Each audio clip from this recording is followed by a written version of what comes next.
Man's Search for Meaning. Introduction.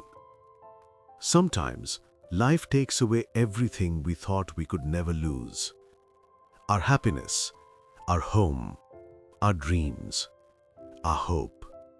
But inside every human being, there is a quiet power. The power to search for meaning. This is not just one man's story. This is the story of being human, of breaking, yet refusing to stay broken, of losing everything, yet choosing not to lose yourself. This is the story of Viktor Frankl, a doctor, a thinker, and a prisoner, thrown into the darkness of Nazi concentration camps. But even in that darkness, he found a light inside the human soul. This audiobook is not a motivational speech. It is the real test of life and how the soul can still survive. Chapter 1. When Freedom is Taken Away. Imagine waking up one morning and everything you love is taken from you. Your home, your identity, your future, your name. This happened to Viktor Frankl. One day in Austria, he and his family were arrested by the German army. They were taken to Auschwitz, a concentration camp, a place where humans were treated not as people, but as numbers. Before, Viktor held a medical degree in his hands. Now, he held nothing, except a thin uniform and a tattooed number on his arm. He writes, "In that moment, I realized the greatest pain is not losing what we have. The greatest pain is losing who we are." Each day in the camp was the same. Hunger, cold, exhaustion, and the presence of death around every corner. People didn't just die physically, they died inside first.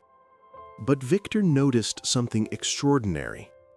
The people who survived longest were not the strongest in body, they were the strongest in spirit. They had a reason to live, a dream to fulfill, a loved one waiting, a purpose not yet completed. Frankl says, if a person has a why to live, they can endure almost any how. The greatest suffering in the camp was not hunger, not cold, not pain. It was a life without meaning. So Viktor made a decision.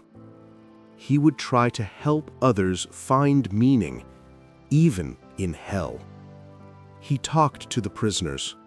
He reminded them, someone you love may still be waiting for you. Your story is not finished yet. Your life still has a purpose. And slowly, a truth became clear. Human beings need meaning more than they need food. Pause for reflection.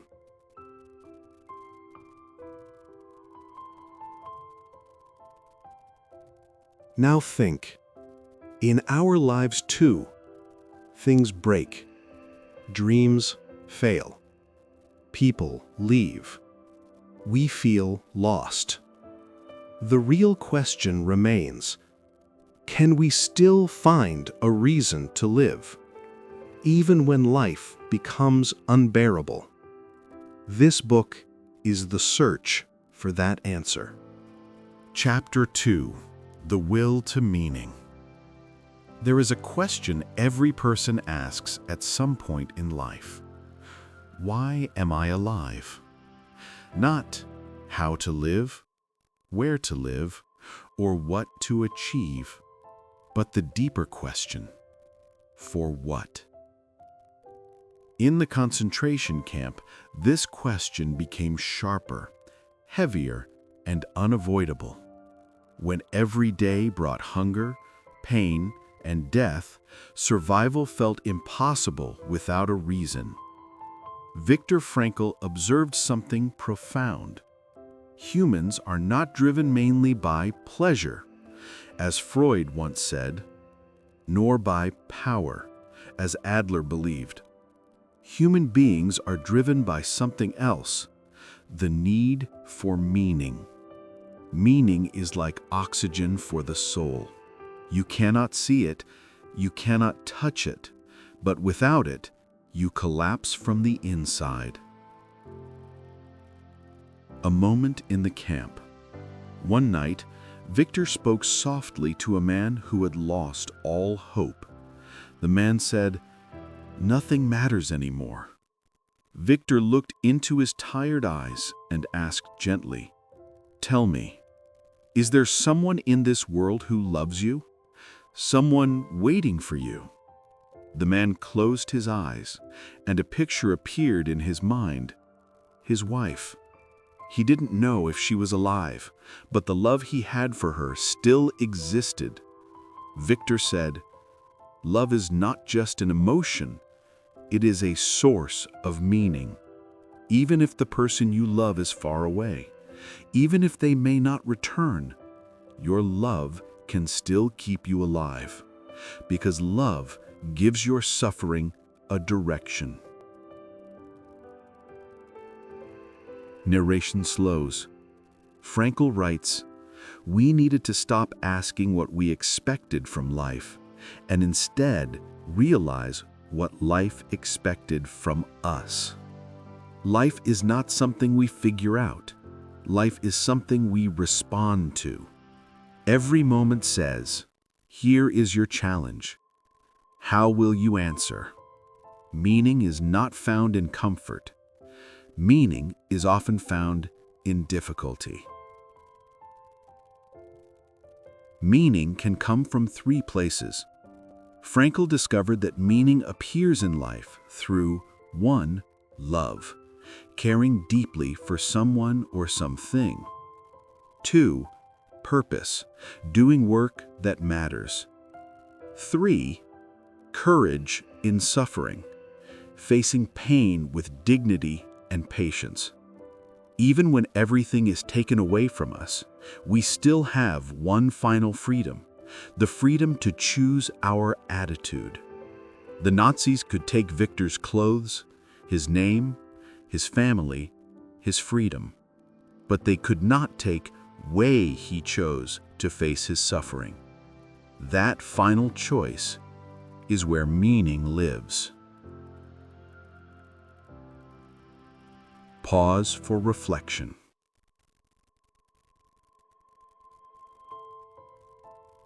In your own life, ask yourself, what or who do I love that gives my life direction? What work or dream still calls me forward? How can I face my hardships with courage instead of despair? Your answers are not small. They are your meaning. Chapter 3. The Inner Life. In the concentration camp, everything outside was harsh. Cold wind, empty hunger, cruel orders, endless labor. But Viktor Frankl discovered something surprising. Even when the outside world is full of suffering, the inner world can still remain alive. The guards could not enter that world. The fences could not reach it. The hunger could not destroy it.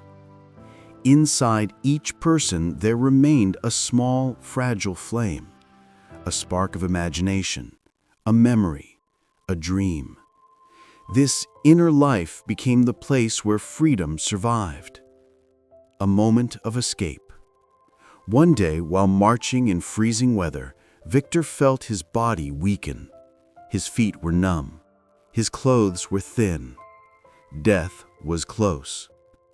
But then something happened. He closed his eyes, and inside his mind, he saw his wife, her face, her smile, the warmth of her presence. She was not there physically, yet her image gave him strength.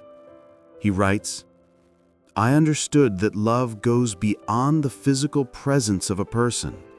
Love lives inside the soul." In that moment of suffering, the world outside became distant, and the world inside became full of light. His body was in the camp, but his spirit was somewhere else, and for a moment, he was free. Narration softens.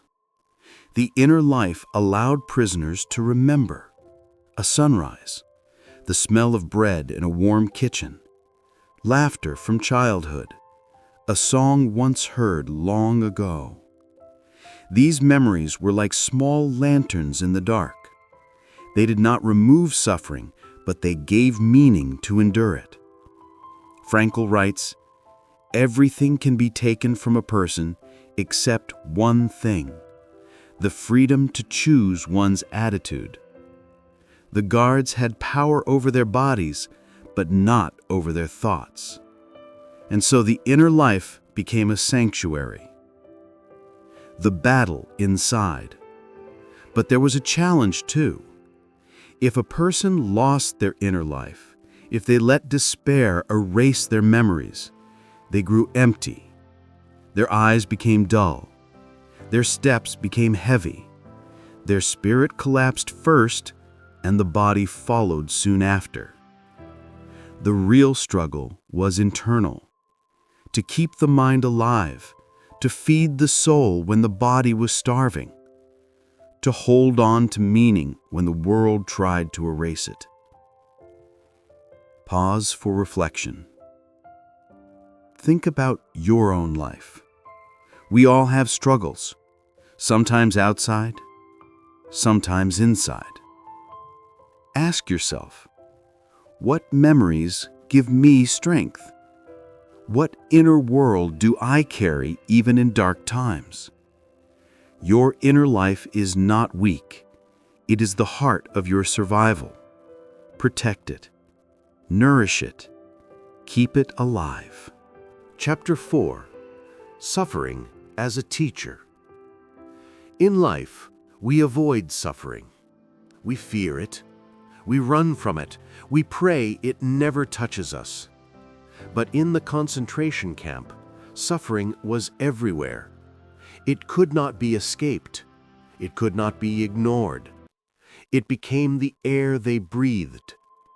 And in this place, Viktor Frankl discovered something unexpected. Suffering, when faced with courage, can reveal meaning. Not because suffering is good, but because the way we respond to suffering shows who we truly are. The choice inside pain.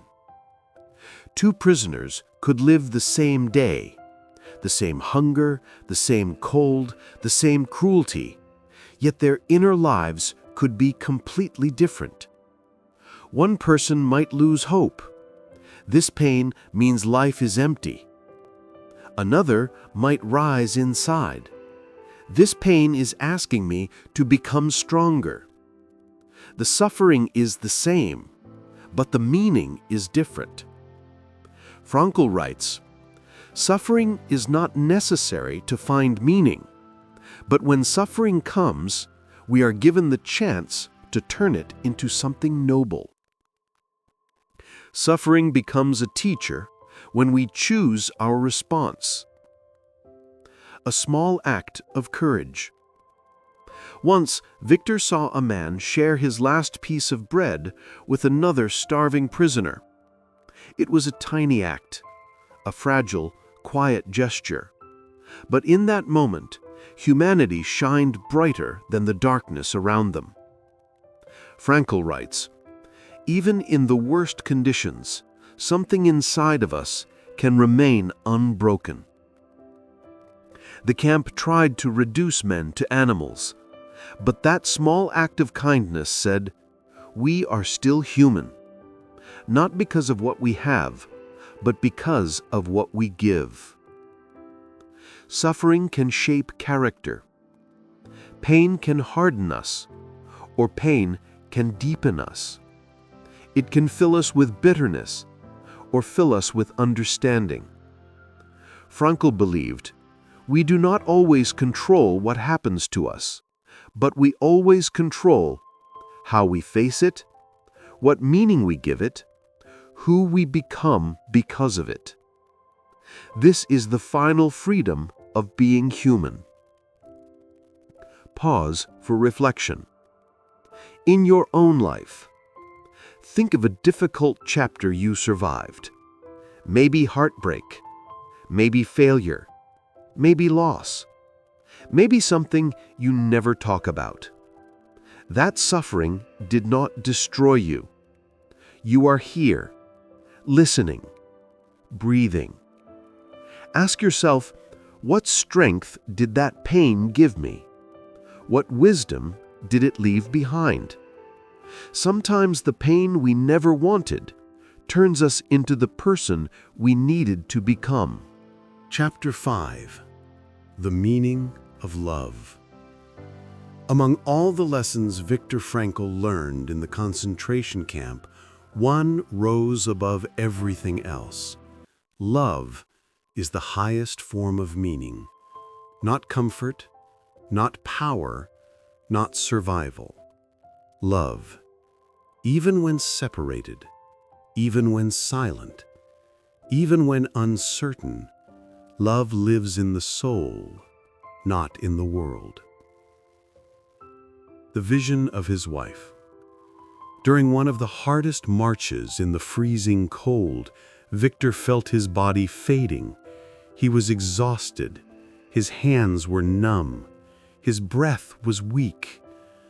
But then, inside his mind, he saw his wife. He did not know if she was alive. He did not know if she was safe. He did not know if he would ever see her again.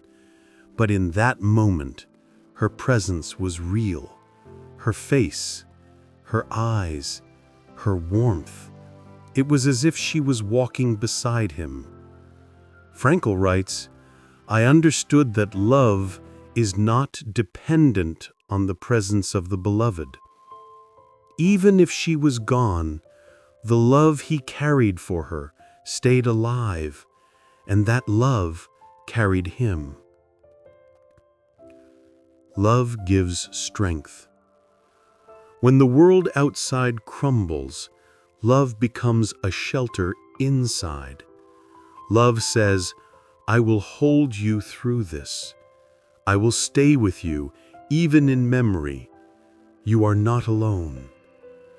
This love can be for a partner, a parent, a child, a friend, a dream, a calling, even for God. Love is the thread that holds the soul together. Love sees the soul. In the camp, there were no names, no past, no identity.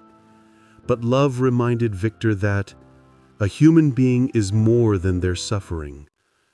Love sees the soul behind the eyes, the story behind the wounds, the person behind the pain. Frankl writes, "Love allows us to see another person in their fullest depth, their beauty, their courage, their essence. Even when the body is broken, love sees the eternal part of a person."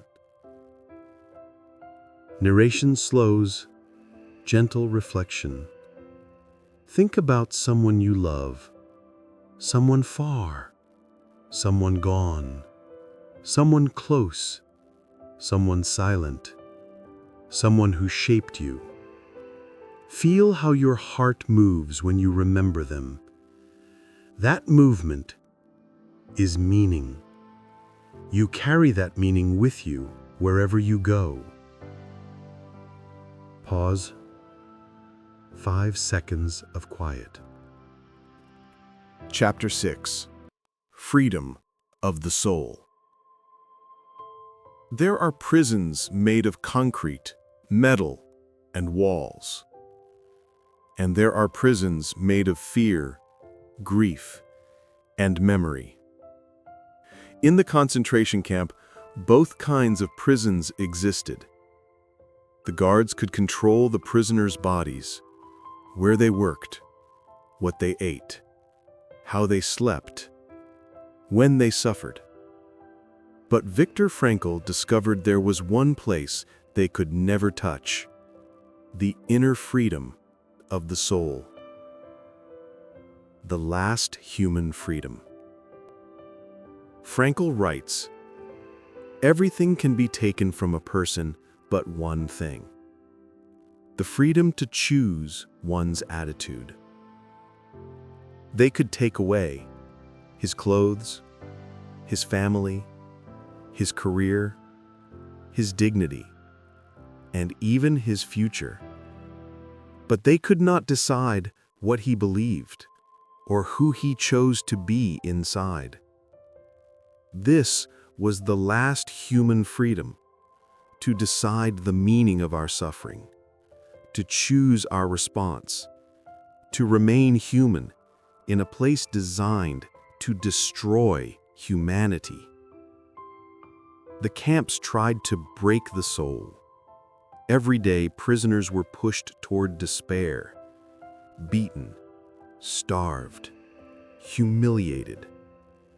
The system was designed to erase hope. But Viktor noticed something powerful.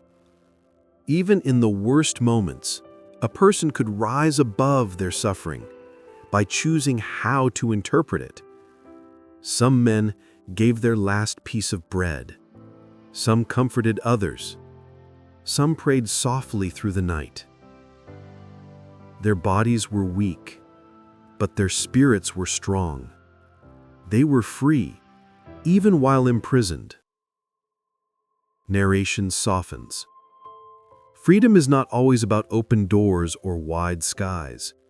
Sometimes freedom is a decision inside the heart. You cannot always control what happens to you, what people do to you, what life takes from you. But you can control what meaning you give your pain, what values you stand by, who you choose to be inside. This is where true freedom lives. A quiet lesson for all of us. We all carry struggles, loss, disappointment, fear, uncertainty. Sometimes we cannot change our situation, but we can always choose our stance. We can respond with love instead of anger, with patience instead of bitterness, with dignity instead of surrender. Suffering does not decide who we are. Our response to suffering does. Pause for reflection. Imagine silent breathing. Ask yourself gently, when life becomes heavy, how do I respond? What values do I refuse to give up, no matter what happens? What part of me remains free? That part is your soul, and it cannot be taken. Chapter 7. Finding Purpose. Purpose does not always appear like a shining light.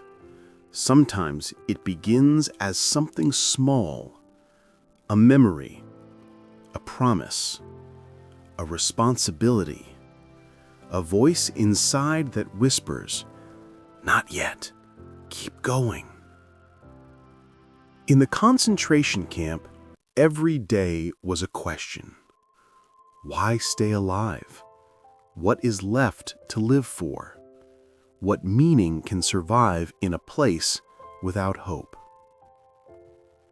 And yet, purpose continued to appear in quiet ways. Purpose is personal. For one prisoner, purpose was the hope of seeing his child again. For another, it was the dream of returning to work he loved. For another, It was faith, belief in God, or devotion to prayer. And for Viktor Frankl, purpose became this: to understand suffering and learn from it, so he could help others find meaning too. Even in the concentration camp, he thought, if I survive this, my suffering will not be wasted. I will teach the world what I learn here.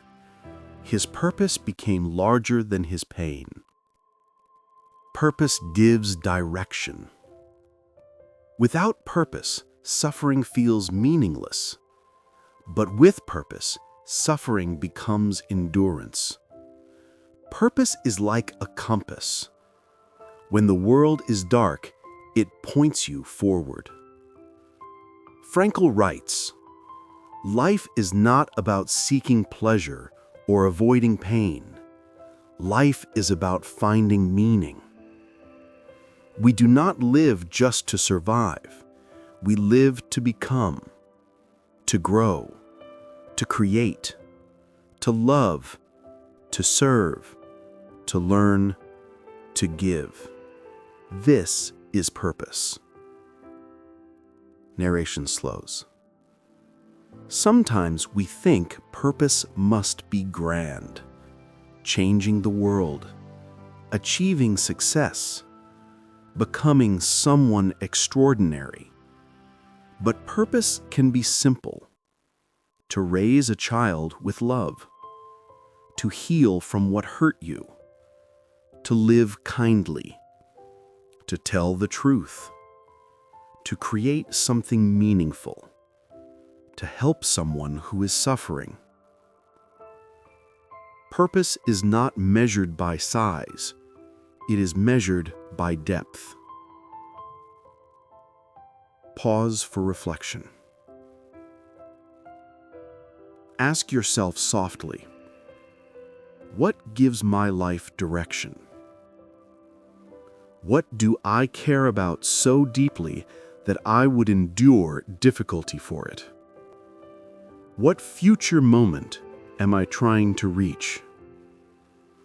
Your answers are seeds of purpose. Water them. Hold them.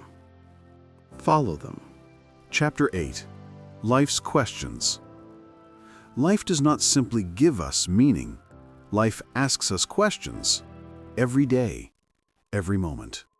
And we answer not with words, but with the way we live. Frankl writes, "Life is like a constant conversation. Life asks, we respond." We often ask, what should I expect from life? But the real question is, what does life expect from me? Life is not a puzzle to solve. Meaning is not something we sit and wait for. Meaning comes from engagement, from stepping forward, from choosing, from responding. Some questions life asks: will you stay kind even when you are hurt? Will you keep going when it is difficult? Will you forgive even when you remember the pain? Will you choose courage instead of despair? Your actions are your answers. Different meaning for different moments. Meaning is not the same every day. Sometimes meaning is working hard for something you believe in. Sometimes meaning is resting, healing, recovering. Sometimes meaning is letting go of something that has ended. Meaning changes just like life changes. This is why there is no single formula, no fixed path, no one-size-fits-all life. Meaning is discovered moment by moment. Narration softens. You do not need to know your whole future. You do not need to see the final picture. You only need to answer the moment in front of you, right now. What is being asked of you? What is the loving thing to do? What is the courageous thing to do?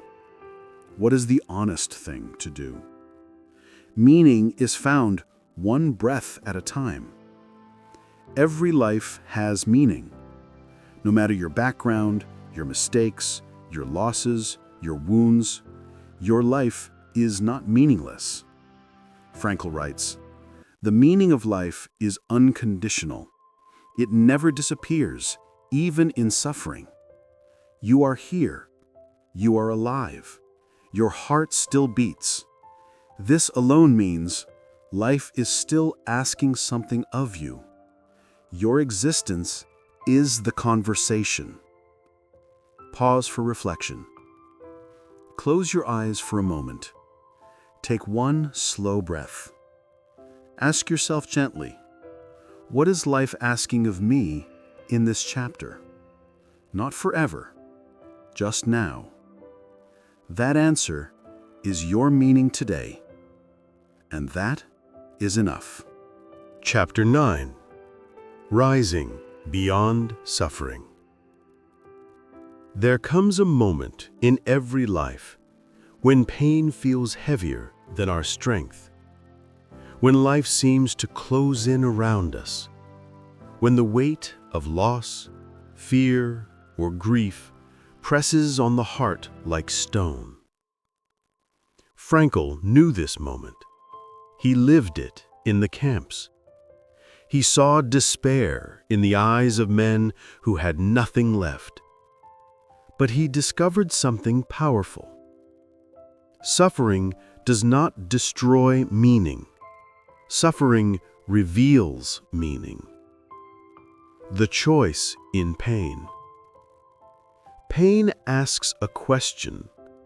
Who will you become because of this? Even when we cannot change what is happening, we can still choose our attitude. This choice is quiet. It is internal. It happens in the heart. Frankl says, everything can be taken from a person, except the freedom to choose one's attitude in any given circumstance. Even in suffering, we remain free. Suffering as transformation. This does not mean suffering is good. Suffering will always hurt. But suffering can shape us. Pain can make us more compassionate. Loss can teach us to value the present. Struggle can build inner strength. Grief can deepen love. Suffering can carve out space where courage grows, like fire that hardens steel. The story you tell yourself. Two people can suffer the same pain and become two different versions of themselves. Why? Because pain is not just what happens. Pain is the story we tell ourselves about it. Do we see ourselves as broken, or as someone growing through fire? Do we see life as cruel, or as challenging us to rise? Meaning is found not in the pain itself, but in how we interpret that pain. Narration slows. Close your eyes for just a second. Think of a wound inside you, something that still hurts, something you carry quietly. Now ask, what has this pain taught me? Maybe strength, maybe empathy, maybe patience, maybe the courage to speak your truth. Your wound is not your weakness. It is the place where meaning began to form. The light beyond pain. Frankl said, suffering ceases to be suffering the moment it finds meaning. Not because the pain disappears, but because you transform inside it. You rise. You become someone deeper, someone wiser, someone more alive. Suffering is the dark soil where seeds of purpose grow. Chapter 10. Love as the highest meaning. There are many forms of meaning: purpose, responsibility, creativity, hope. But Viktor Frankl discovered something even greater: love. Not just romantic love, love as a way of seeing the world, love as the ability to recognize another soul. He writes, "Love is the highest goal to which a person can aspire." And in the darkest place of his life, in the concentration camps, it was love that kept him alive. The vision in his heart.